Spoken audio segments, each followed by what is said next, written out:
यदि तपाईँ बिहान उठ्ने बित्तिकै चिया वा कफी पिउनुहुन्छ भने तपाईँ हरेक दिन आफ्नो शरीरलाई थोरै थोरै नोक्सान पुर्याइरहनु भएको छ र सबैभन्दा खतरनाक कुरा के हो भने तपाईँलाई यसको आवाज समेत हुँदैन।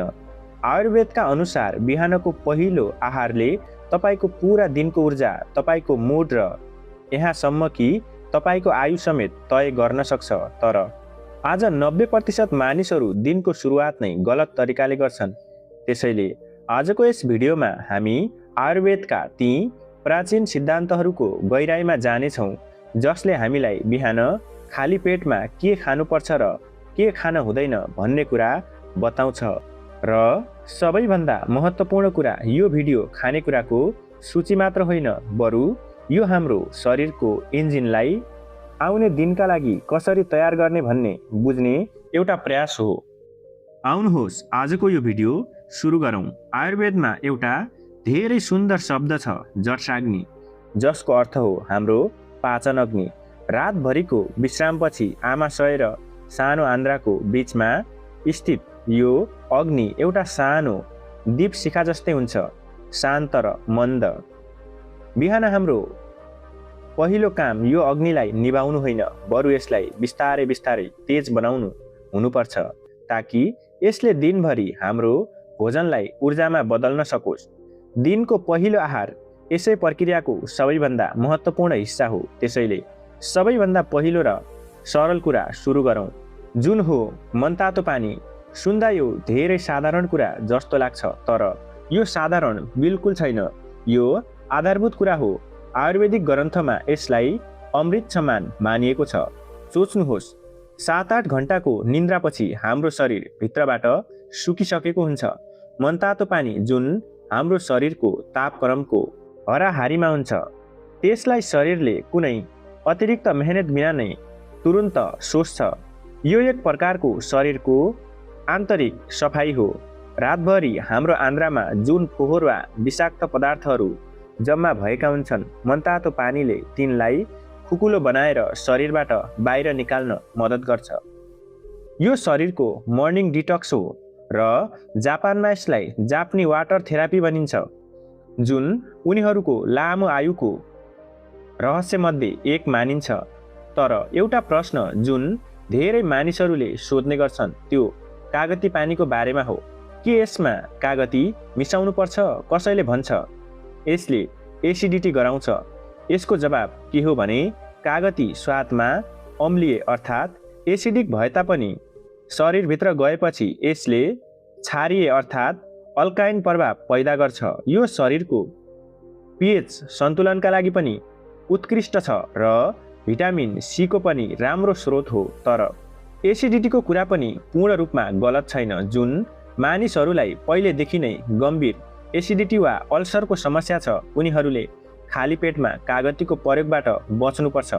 तर धेरैजसो मानिसका लागि बिहानको मनतातो पानीमा आधा कागती निचोरेर पिउनु एक राम्रो सुरुवात हो। बस ध्यान रहोस् कि पानी उम्लिरहेको वा धेरै तातो हुन हुँदैन, ठिक छ?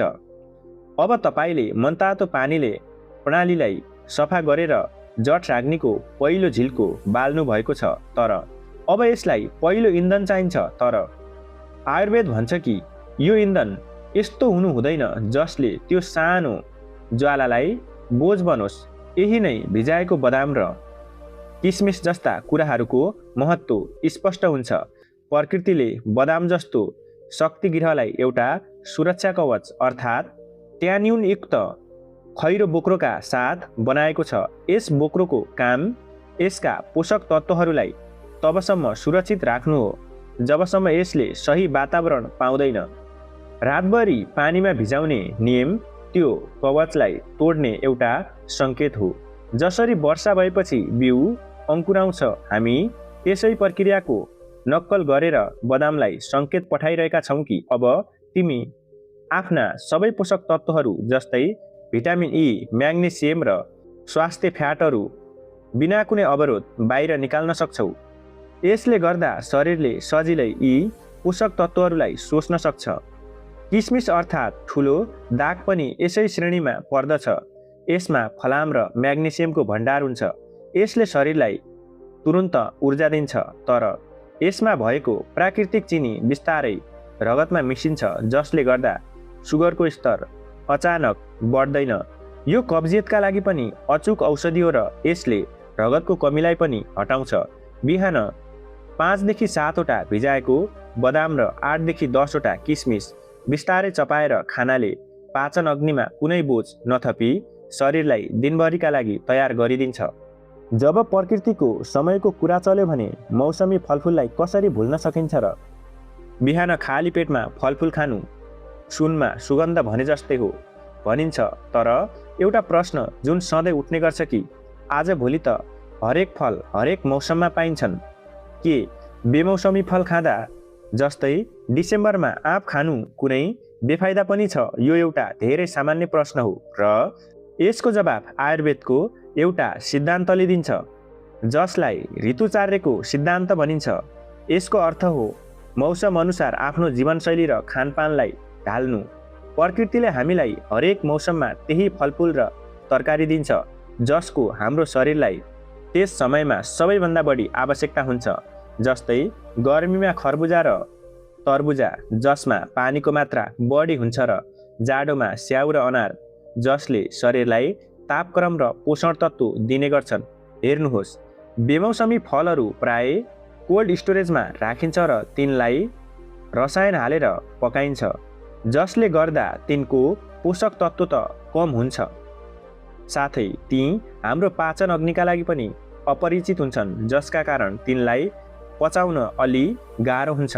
अर्को एउटा महत्त्वपूर्ण कुरा, खाली पेटमा हाम्रो शरीरले फलफुलका भिटामिन र खनिजहरूलाई 95% सम्म सोच्ने गर्छ, तर यदि फलफुल भोजनसँगै वा भोजनपछि खाइयो भने ती पेटमा भारी भोजनको पछाडि अड्किन्छन् र त्यहाँ कुहिन थाल्छन्, जसलाई फर्मेन्टेसन भनिन्छ, र फेरि यसैले गर्दा ग्यास, एसिडिटी र पेट फुल्ने जस्ता समस्याहरू हुन थाल्छन्। अर्थात् फलफुलको पुरा फाइदा लिने सबैभन्दा राम्रो समय बिहान खाली पेट नै हो। मेवाका बारेमा भनिन्छ कि यो पेटका लागि सर्वोत्तम छ। बिहान खाली पेटमा मेवा खानु पेट सफा गर्ने एउटा अत्यन्तै प्रभावकारी र प्राकृतिक उपाय हो। यसमा भएको पापेन नामक इन्जाइम र उच्च फाइबरयुक्त तत्त्वले पाचनमा सुधार गर्छ। यसले दिशालाई नरम बनाउँछ र आन्द्राको सफाइमा मद्दत गर्छ, जसले गर्दा पेट फुल्ने र पुरानो कब्जियत जस्ता समस्याहरूबाट राहत मिल्छ। बस एउटा नियम सम्झनुहोस्, फलफुल खाएको कम्तीमा 30 मिनेटसम्म अरू केही पनि नखानुहोस् वा नपिउनुहोस्, किनभने यसले कफ बढाउन सक्छ। अब कुरा गरौँ त्यो मिश्रणको। मह र कागती हालिएको मनतातो पानी। कतिपयले यसलाई तौल घटाउने रामबाण मान्छन्, तर यो मिश्रण तौल घटाउने कुनै जादु भने होइन। यसले यो प्रक्रियामा केही मद्दत त पक्कै गर्छ। एउटा अनुसन्धानका अनुसार यो मिश्रणले शरीरको मेटाबोलिजमलाई 10 देखि 12% सम्म बढाउन सक्छ, जसले गर्दा क्यालोरी अलि तीव्र गतिमा जल्छ। त्यसैले तौल घटाउनमा यसको केही फाइदा त छ, तर यो मिश्रणको वास्तविक फाइदा भनेको शरीरको रोग प्रतिरोधात्मक क्षमतामा अर्थात् इम्युनिटी बढाउनु हो। महमा शक्तिशाली एन्टिब्याक्टेरियल र एन्टिअक्सिडेन्ट गुणहरू हुन्छन् र कागती भिटामिन सी को भण्डार हो। तर आयुर्वेद भन्छ कि महलाई कहिल्यै पनि धेरै तातो वा उम्लिरहेको पानीमा मिसाउनु हुँदैन। धेरै तापक्रममा महका अणुहरू बदलिन्छन् र यसले एक विषाक्त पदार्थको रूपमा काम गर्न सक्छ। त्यसैले महलाई सधैँ मनतातो पानीमा मात्र मिसाउनुहोस्, जुन सजिलै पिउन सकियोस्। यो सबै धेरै राम्रो छ, तर अब एउटा सामान्य समस्यातर्फ लागौँ। करोडौँ मानिसहरूको दिनको सुरुवात चिया वा कफी बिना हुँदैन। उनीहरू मान्छन् कि यस बिना उनीहरू बिउजनै सक्दैनन्। यस्ता मानिसहरूका लागि मनतातो पानीमा आउनु एउटा निकै ठुलो परिवर्तन हो। त्यसैले यस्ता मानिसहरूका लागि एउटा बीचको बाटो छ, हर्बल चिया। यो एउटा राम्रो विकल्प हो, किनभने यसले उनीहरूलाई तातो पेय पदार्थको अनुभव पनि दिनेछ र शरीरलाई फाइदा पनि पुर्याउनेछ। जस्तै तुलसीको चिया। आयुर्वेदमा तुलसीलाई प्रकृतिको रानी भनिएको छ। यो एउटा एडपोटेजन हो, जसको अर्थ यसले तनाव र चिन्तालाई कम गर्छ। अदुवाको चियाले पाचन अग्निलाई प्रत्यक्ष रूपमा बढाउँछ। यसमा जिन्जरल नामक तत्त्व हुन्छ जसले सुन्निएको कम गर्छ र आजभोलि त जिराको पानी पनि निकै लोकप्रिय भइरहेको छ। जिराको पानी एउटा उत्कृष्ट डिटक्स ड्रिङ्क हो। रातभरि 1 चम्चा जिरा पानीमा भिजाएर बिहान त्यसलाई उमालेर पिउनाले शरीरबाट विषाक्त तत्त्वहरू बाहिर निस्कन्छन् र यसले ग्यासको समस्यामा पनि धेरै राहत दिन्छ। सबैभन्दा महत्त्वपूर्ण कुरा त के हो भने यसमा क्याफिन हुँदैन, त्यसैले यो हाम्रो जठराग्निका लागि पनि पूर्ण रूपमा सुरक्षित छ र यसलाई जगाउन मद्दत गर्छ। तसर्थ अहिलेसम्म हामीले ती कुराहरूको चर्चा गर्यौं जसले हाम्रो पाचन अग्निका लागि इन्धनको काम गर्छन् र त्यसलाई बढाउँछन्। तर अब ती बानीहरूतर्फ लागौं जसले यो बलिरहेको ज्वालामा पानी खनाइदिन्छन् र यो सूचीमा सबैभन्दा माथि छ बिहान उठ्ने बित्तिकै चिया वा कफी पिउनु र यो सबैभन्दा खतरनाक बानीहरूमध्ये एक हो। यसलाई यसरी बुझ्नुहोस् कि खाली पेट एउटा भट्टी जस्तै हो। जब तपाईँ त्यसमा चिया वा कफीको माध्यमबाट क्याफिन हाल्नुहुन्छ तब यसले सिधै एसिडको उत्पादन तीव्र गतिमा बढाइदिन्छ। त्यसपछि यो एसिडले पेटको कलिलो भित्री तहलाई जलाउन थाल्छ जसले गर्दा पोल्ने ग्यास र एसिडिटीको समस्या हुन्छ र यदि लामो समयसम्म यो बानी परिवर्तन गरिएन भने यसले ग्यास्ट्रिक र अल्सरको कारण पनि बन्न सक्छ। एउटा अनुसन्धानमा पाइएको छ कि यसो गर्नेहरूमा पेटको रोगको जोखिम 40% बढ्ने गर्छ। हेर्नुहोस्, बिहान जब हामी बिउजन्छौँ हाम्रो शरीरले प्राकृतिक रूपमा कोर्टिसोल नामक एउटा तनाव हर्मोन बनाउँछ जसले हामीलाई बिउजाउन मद्दत गर्छ। बिहान यो हर्मोनको स्तर सबैभन्दा बढी हुन्छ र जब हामी खाली पेटमा कफी वा चिया पिउँछौँ तब हामी यो प्राकृतिक कोर्टिसोलको माथि बाहिरबाट अर्को एउटा तनावको झट्का थपिदिन्छौँ। यसबाट हामी केही बेरका लागि ऊर्जावान त महसुस गर्छौँ तर दिनभरि छटपटी, चिन्ता र पछि ऊर्जाको अभाव महसुस हुन्छ किनभने यसले शरीरको प्राकृतिक घडी अर्थात् नेचुरल रिदमलाई बिगारिदिन्छ। अर्थात् जुन कुरा हामी आफूलाई बिउजाउनको लागि पिइरहेका हुन्छौँ त्यही कुराले हामीलाई दिनभरि थकित र तनावग्रस्त महसुस गराइरहेको हुन्छ। दोस्रो कुरा हो जसबाट बिहान खाली पेटमा बच्न भनिन्छ त्यो हो धेरै चिसो पानी वा कुनै पनि चिसो चिज। कल्पना गर्नुहोस् कि एउटा सानो टिमटिमाउँदै गरेको दियो बलिरहेको छ। यदि तपाईले त्यसमा 1 गिलास बरफ जस्तो चिसो पानी खनाइदिनु भयो भने के होला? त्यो निभ्नेछ। चिसो पानीले हाम्रो पाचन अग्निसँग ठ्याक्कै यही गर्छ।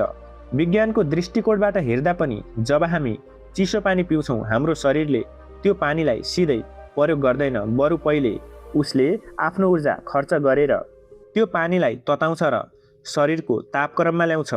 त्यसपछि मात्र यसको प्रयोग गर्छ। अर्थात् जुन ऊर्जा भोजन पचाउनमा खर्च हुनुपर्ने थियो त्यो चिसो पानी तताउनमा खर्च भयो। साथै चिसो पानीले हाम्रा रक्त नलीहरूलाई पनि खुम्चाइदिन्छ जसले गर्दा भोजनबाट प्राप्त हुने पोषक तत्त्वहरूको शोषण कम हुन्छ र अन्त्यमा ती कुराहरू जुन सायद सबैलाई गलत हुन् भन्ने थाहा छ तर तैपनि धेरै लोकप्रिय छन् जस्तै तारेको, भुटेको वा प्याकेज गरिएका खानेकुराहरू जस्तै ब्रेड, समोसा वा बिहान बिहानै नमकिन र चिप्स।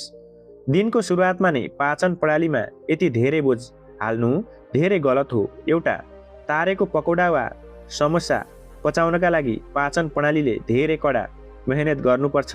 अहिले जब शरीर बिउजदै मात्रै हुन्छ त्यही बेला उसलाई यति भारी काम सुम्पिदिनाले दिनभरि सुस्ती र भारीपन कायम रहन्छ किनभने सबै ऊर्जा त्यसलाई पचाउनमै खर्च हुन्छ।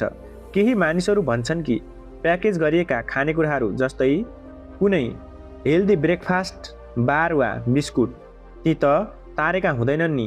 हो, तर तिनमा एउटा ठुलो समस्या रसायन र प्रिजर्भेटिभ्स अर्थात् संरक्षक तत्त्वहरूको हुन्छ। बिहान जब हाम्रो पेट खाली हुन्छ तब त्यसमा जेसुकै हालियो भने पनि त्यसले निकै तीव्र गतिमा सोच्ने गर्छ। यस्तो अवस्थामा यी रसायन र प्रिजर्भेटिभ्सहरू बिना कुनै अवरोध सजिलै हाम्रो रगतमा मिसिन्छन्। विश्व स्वास्थ्य सङ्गठन अर्थात् WHO को एउटा प्रतिवेदनको तथ्याङ्क त चकित पार्ने खालको छ।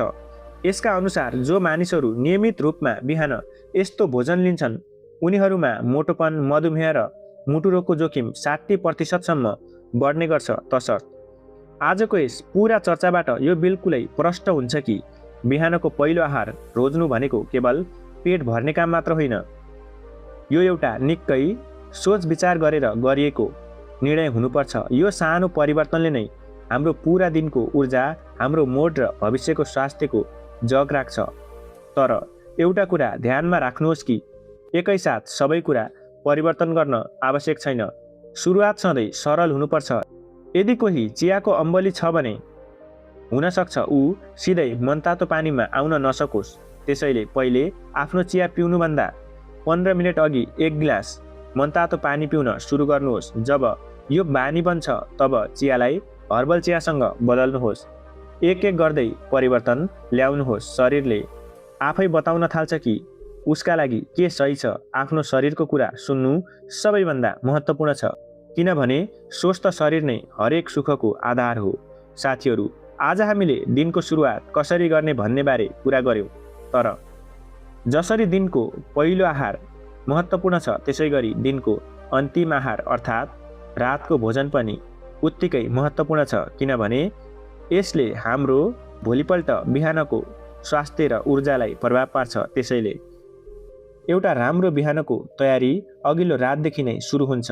यस बारेमा सोच्नु पनि उत्तिकै आवश्यक छ। त्यसैले हामी आउने भिडियोहरूमा यस बारेमा पनि कुरा गर्नेछौँ र यदि तपाईँले यस भिडियोबाट केही सिक्न पाउनु भएको छ भने भिडियोलाई लाइक र च्यानललाई सब्स्क्राइब पनि गर्नुहोस्। हस्त, धन्यवाद।